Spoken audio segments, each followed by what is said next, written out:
On board 4, Andrew Zheng defeated Jacob Wilkins for the second time this season, thus proving that he is in fact Jacob's kryptonite. Or maybe it's because Jacob tends to play passively, which isn't so effective against masters. Either way, let's get to the game, where after one knight f3 transposed to an exchange queen's gambit declined. Rook c1 is the first move I don't like from Jacob. I would have preferred queen to c2, the idea of controlling e4 a little bit better, and then also getting out of this pin. Rook c1 isn't too terrible either. And now here he plays too passively in my opinion. I think once again queen c2 was definitely called for. Challenging this knight on e4, and if black backs it up with, let's say, rook e8, then b4.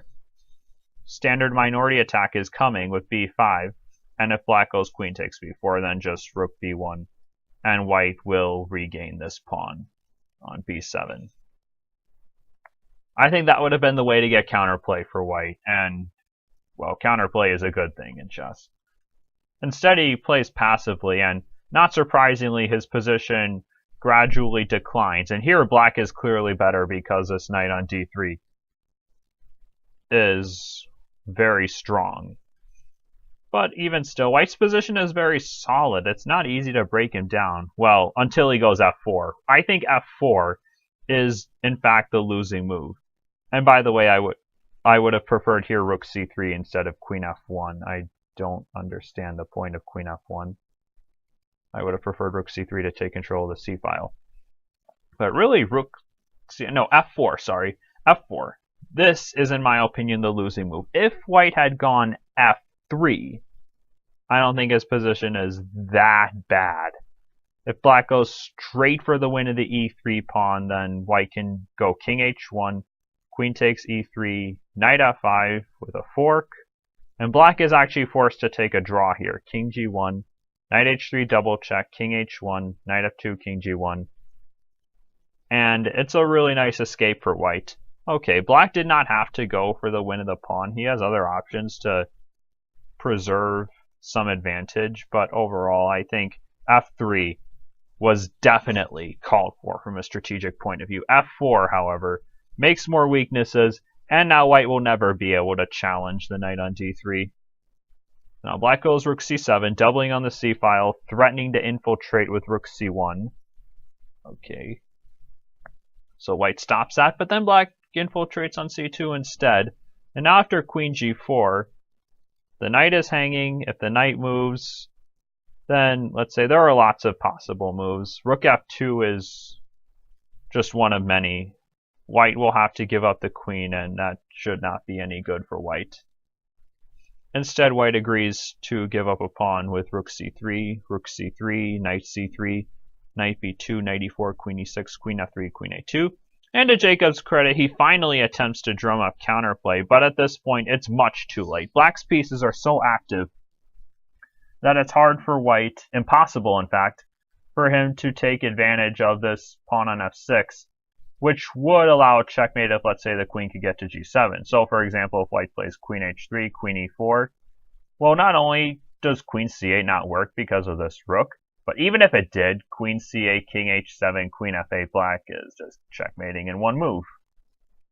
So, okay, that's just an example of how white will never get the counterplay that he needs to in this position. Now black goes about winning this pawn on f6, and Andrew converts very instructively.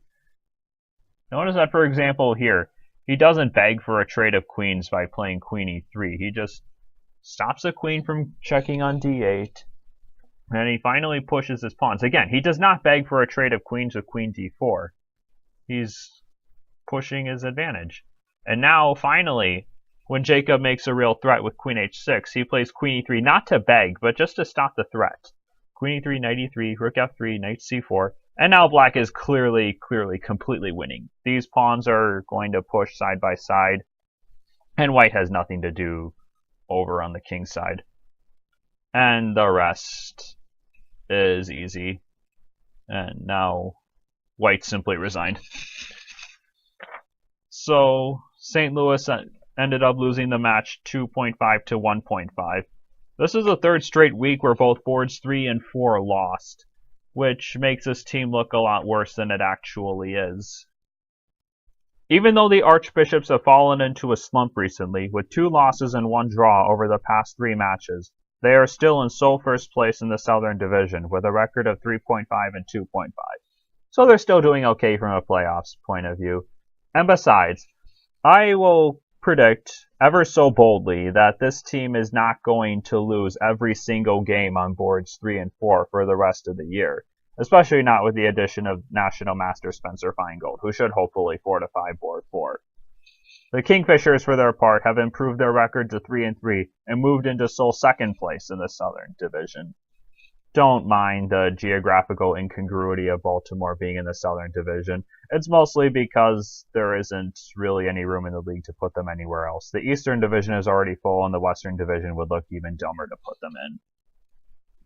So tune in next week, I hope I do anyway, as the Archbishops take on the Boston Blitz, a team that, though very competitive, has underachieved its way to a 1.5 and 4.5 record. It should be interesting.